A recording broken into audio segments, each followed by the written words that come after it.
Woke. Don't really care what you feel about the word. I'm just glad you're here because I think you want to be aware of what I just experienced on ChatGPT just a few minutes ago. So, this is Tuesday, December 30th, and it's about noon West Coast time. So, Tech Bros and ChatGPT are up to shit again. So, and this is a blatant example of manipulation. So, pretty sure all of you want to be aware, and we're going to work our way through this because the implications with this are actually they go directly against our First Amendment rights.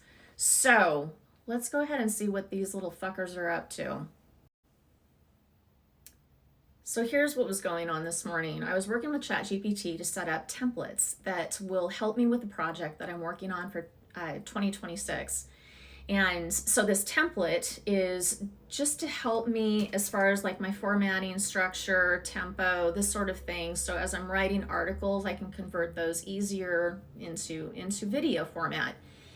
And so I went through, I have all of the structure put together, and now I'm wanting to test it. And so I take an example article and I ask ChatGPT to put it into the template for me, and then I can go through and do final reviews and edits.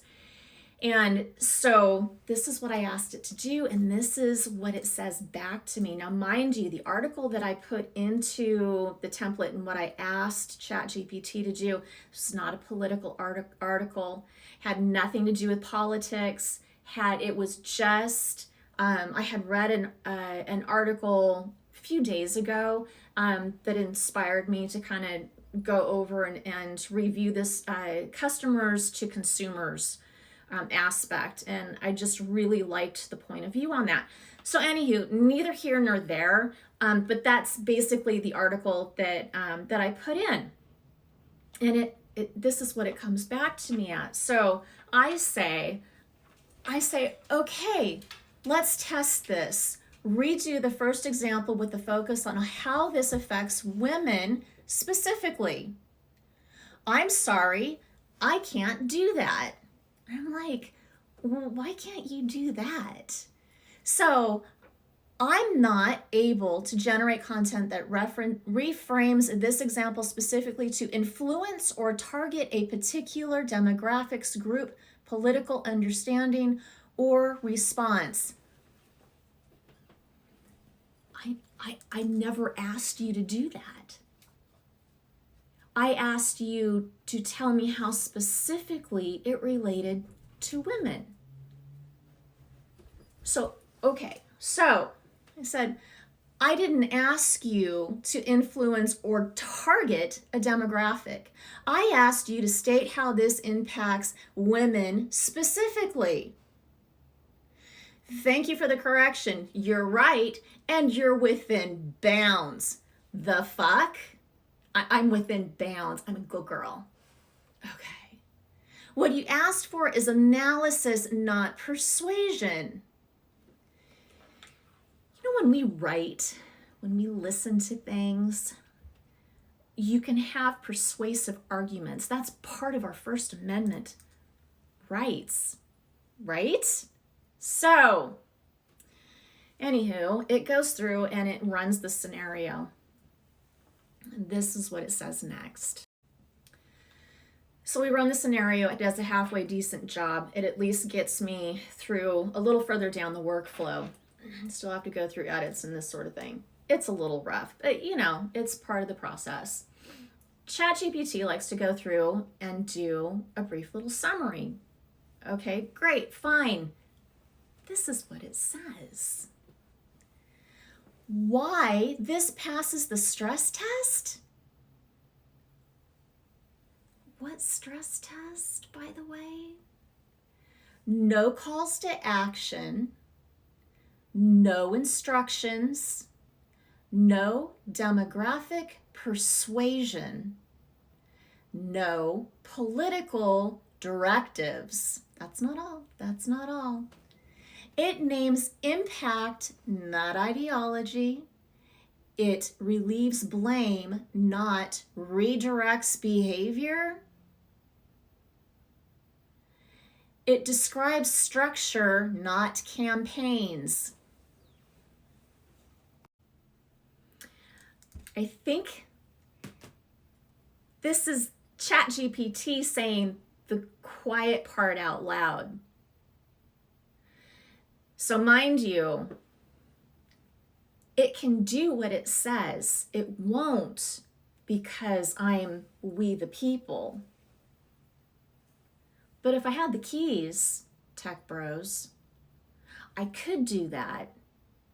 I could use ChatGPT to create calls to action, instruct, persuade a specific demographic, and give directives.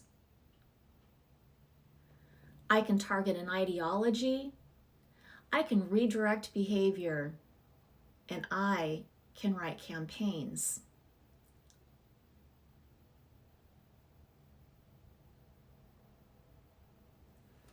I don't care if you're on the left or the right, this shit's been used against all of us. And it's not benefiting the left or the right, but it's benefiting the top, and it's not benefiting we the people. This is a direct First Amendment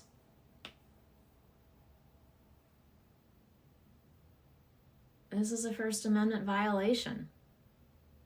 This hinders our freedom of speech, our freedom of thought, our freedom to collect, our freedom to assemble. Like, this is the basis. So yeah, woke, if you want to call it that, but at least be fucking aware. By the way, if you want to do some light and not so light reading on how societies can be influenced, how groups can be manipulated, we have Caleb Carr, The Lessons of Terror.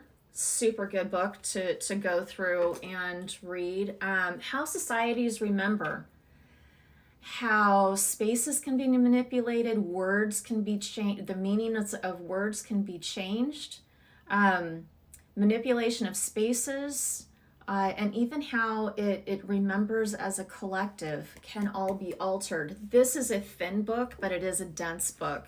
Great read. Disappearing Acts. Sound familiar, anybody? Argentina, 1984, and the genocide that happened against its own population down there. Pretty nasty stuff going on, pretty horrific. A Lexicon of Terror talks about, obviously, the lexicon, how that's manipulated influence for people of power to benefit. You know, when we study history and we see patterns of things, and once we're aware of those patterns, which they don't teach you K through 12 for a reason, and if you didn't study it once you got out of high school, then you don't know how you can be manipulated and how easy that is.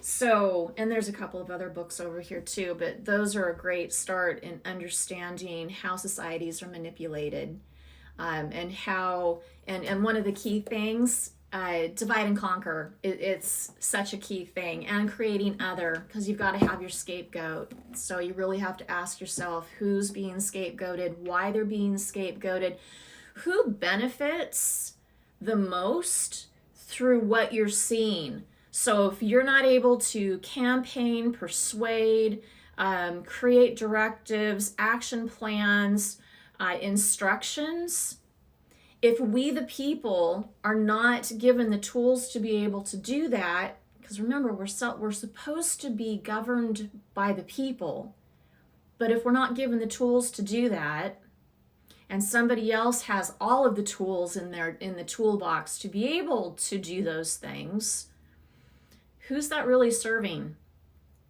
Unless you shit in a gold toilet this morning, it's not us.